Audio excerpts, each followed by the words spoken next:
अजित पवार 6 बार के deputy CM रह चुके थे।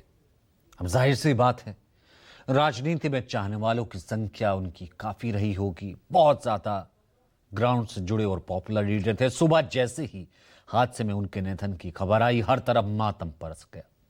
क्या उनके करीबी, क्या परिजन और क्या नेता, क्या कार्यकर्ता, हर कोई फूट फूट कर रोता हुआ दिखा, गमगीन दिखा। अजित पवार का निधन न सिर्फ महाराष्ट्र की सियासत के लिए एक बहुत बड़ा झटका है, बल्कि उनके निधन से देश की सियासत पर भी गहरा असर पड़ने वाला है। अब आपको इसका पूरा विश्लेषण बताते हैं। अजित पवार के निधन के बाद सबसे पहला सवाल तो सबके जहन में यही उठ रहा होगा कि उनकी जगह पार्टी से लेकर महायुति सरकार में अब कौन लेगा। दरअसल अजित पवार मौजूदा वक्त में बीजेपी नेता देवेंद्र फडणवीस की अगुवाई वाली महायुति सरकार में डिप्टी सीएम की भूमिका निभा रहे थे।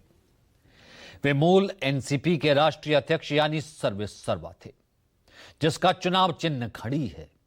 ऐसे में अब उनके निधन से खुद उनकी पार्टी को इस समय एक ऐसे मोड़ पर लाकर खड़ा कर दिया है जहां यह सवाल है कि अब पार्टी की बागडोर कौन संभालेगा, पार्टी आगे किस दिशा में जाएगी।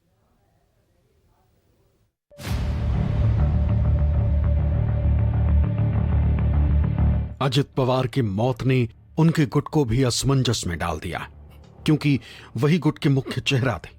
परिवार की बात करें तो उनकी पत्नी सुनेत्रा पवार राजनीतिक रूप से सक्रिय हैं और मौजूदा वक्त में राज्यसभा के सदस्य हैं। पारिवारिक विरासत के कारण वो मजबूत दावेदार तो हैं, लेकिन उनकी अजित जैसी जन अपील नहीं। बड़ा बेटा पार्थ पवार 2019 में मावल सीट से लोकसभा का चुनाव लड़ चुके, लेकिन हार गए थे। अनुभव काफी कम है, फिलहाल एक्टिव पॉलिटिक्स से दूर है। दूसरा बेटा जय पवार भी राजनीति से दूर है। परिवार से अलग पार्टी के दूसरे नेताओं की बात करें तो प्रफुल्ल पटेल पार्टी में फिलहाल दूसरे नंबर की हैसियत रखते हैं। अभी एनसीपी के राष्ट्रीय कार्यकारी अध्यक्ष हैं और राज्यसभा के सांसद भी हैं। अजित पवार की तरह ही इन्हें भी राजनीति में 2 दशक से ज्यादा का अनुभव है। छगन भुजबल ओबीसी नेता हैं और मौजूदा वक्त में महाराष्ट्र के फडणवीस सरकार में कैबिनेट मंत्री।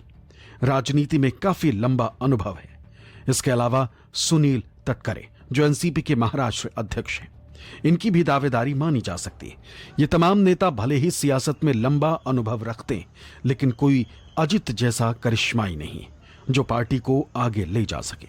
ये चेहरे अजित गुट के एनसीपी की कमान संभालने के दावेदार तो हो सकते हैं, मगर उतनी मजबूती के साथ पार्टी को संभाल पाएंगे ये कहना बेईमानी होगी, क्योंकि अजित पवार खुद पार्टी का चेहरा, संगठनात्मक ताकत और महायुति गठबंधन में मुख्य पावर ब्रोकर थे।